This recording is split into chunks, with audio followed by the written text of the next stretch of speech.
Margo, thank you for meeting with me here and agreeing to do this video interview.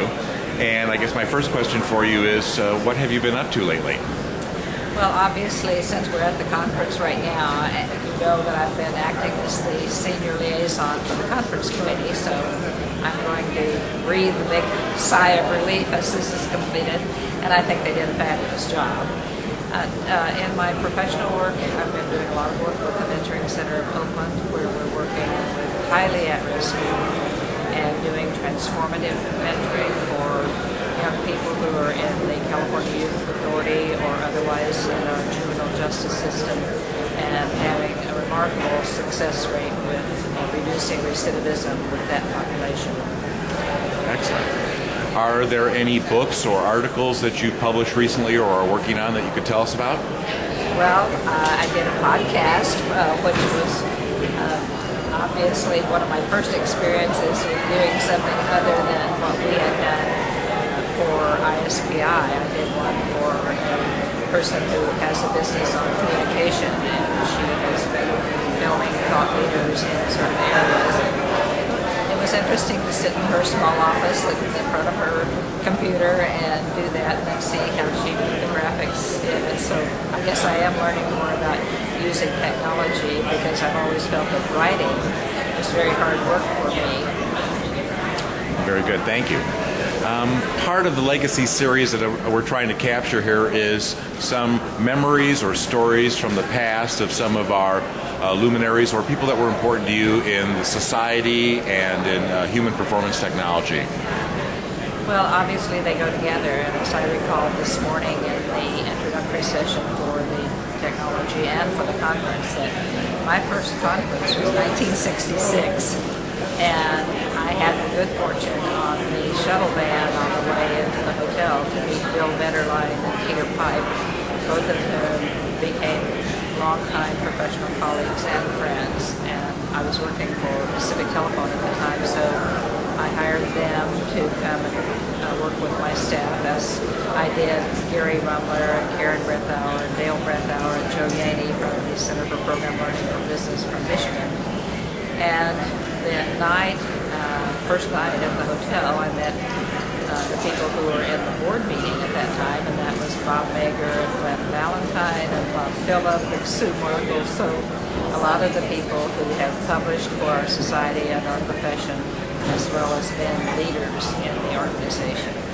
So that really launched me away from business per se, because I had just finished my MBA and obviously wanted to work in the human side of improving business results. And so this enabled me to start really studying more in the behavioral sciences, as well as integrating that with the business results orientation. Do you have a personal story favorite of, say, Bob Mager that you could share with us? Something from the past? I think everybody shares stories about Bob Mager, but I think that there are people who have influenced me beyond the scope of maybe even what he did. I think Glenn Valentine is one of those people because he was working for a telephone company also, and so it's a part of the Bell system. And then later with Harry Shoemaker, who's our past president, and Fred Wells, we were all active in what eventually became known as the Bell System's Fair Share program, where we set standards for every phase of training and performance improvement, from job design and task layout and feedback systems, and prove that if you have, just like our morning speaker said, a common mission, that of improving performance in the workplace, that you can set standards and criteria and have a collaborative or partnership effort, because we had 22 associated companies who were all working toward designing products and resources that other companies would accept and use. And I think that's a model that as yet has been unequaled in the history of industry and organizations. Who was on your board when you were president?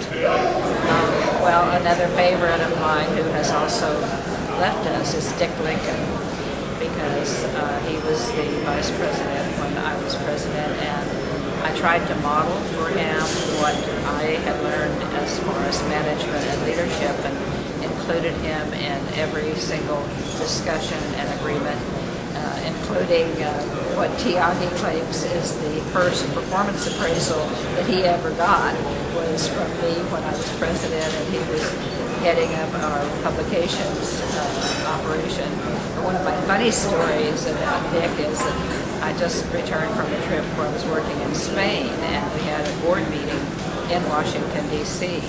at a very nice hotel. And so there was like a presidential suite with a big living room, and then there were bedrooms, 3 or 4 off of that. And so the board members had those, and I was looking to find a light switch, and here's this huge apparition coming through the dark, through the living room, and scared me. And then when I finally found the light switch, I found out it was big, tall Dick Lincoln. So, it was a good board to work with some exceptions. Some people who were there for their own self-aggrandizement, and that was not easy to work with. Obviously, a good learning experience, and I had the pleasure of presiding over the 25th anniversary conference in San Antonio, where we were founded.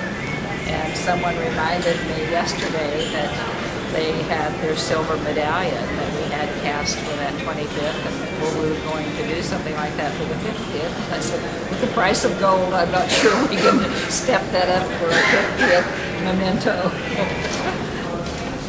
Who are some of your other favorite influences from the past for you personally? For me personally, I think because I have such a strong feeling about feedback, Don Toastie's work, and I know that he and Lloyd Homme and Jim Evans did the work with Native American populations, a fairly unspoiled culture, to find out what really does reinforce behaviors and cause young kids to repeat the things that you want them to do, and especially around learning. And one of my favorite stories of Don's is that they gave them a menu of activities they could choose when they completed a certain lesson. And one of the activities was to twirl the monitor in his chair. And kids chose that, or chose another lesson even over a sweet or some other kind of treat. So I think I learned a lot about human behavior from that, and contingency management and behavior modification. So 2 of my workbooks on feedback really are sourced by that kind of research and that kind of work. The 50th anniversary, as you were just referencing, is coming up here in another several years, 3 years from now, 2012. And I know that you're spearheading our activities regarding celebrating our 50th anniversary. What kinds of things are you hoping to do or see accomplished in that recognition? Well, I hope to get input from particularly past presidents as to what would they like to see in the way of celebration. I am a team player and believe strongly in collaboration and in diversity of ideas. 2 of the things that I've talked with some people about are having a leadership lane that would show photos of our past presidents and maybe just their theme for their year. And another one is to collect artifacts and archives from the past and have that available so that people can see some of the early work that was done. For example, I think Don Toastie has one of the early teaching machines. That was our first attempt to use technology to help people to learn. And I know there's a lot more around that maybe people newer to the profession or newer to the society haven't had the opportunity to see. And there's a videotape of Jim Evans' daughter when they were trying to show her working through this learning program with the machine, and they wanted her to make a mistake so they could demonstrate the branching. And here's this cute little round-faced 3-year-old going, like she didn't want to make a mistake, and so just so they could demo the capability of the machine. Speaking of young people, What do you think the society needs to do to address the needs of our emerging talent, the younger members of our profession? Well, I think that we've started the channel for that with reaching into the universities where there are programs in improving performance, and the case study competition that's being conducted for this conference and hopefully will become an annual event, I think will involve a lot more of the emerging talent. I was actually a little surprised yesterday in the mentoring session that a lot of that emerging talent that's coming into this society is really people who have lost jobs recently and are looking for a change of profession or re-entry into a different workforce. So I think we have to choose a term other than young people to describe that. So maybe emerging professionals would be it. I think the thing that they won't get in college, or even unless we really work at it in our profession, is the leadership skills that it will take to perpetuate the organization. They'll get the skills of improving performance and the technology, and they'll be able to apply those. But if we really want this society to thrive, then we have to have some way of helping them to also learn and practice and prove themselves with the leadership capability that will carry on not just this society, but in jobs that they take where few people stay in the same kind of technical or professional niche, an accountant or a salesperson or whatever, because a lot of organizations still reward people by the numbers of people they supervise. So the management and leadership skills are what they will not learn unless we design some process that's effective for passing those on. I would guess that might involve mentoring, your specialty area. Could you outline for us the elements of a mentoring program that you might envision for the society to help with these issues? Well, I think that what we learn through observation or, in training programs misses the tacit knowledge that an experienced and skilled person can pass on. We learn content in all kinds of ways. We don't always learn how to put that content into context. So I think that's what a mentoring strategy could do for developing leadership in the organization.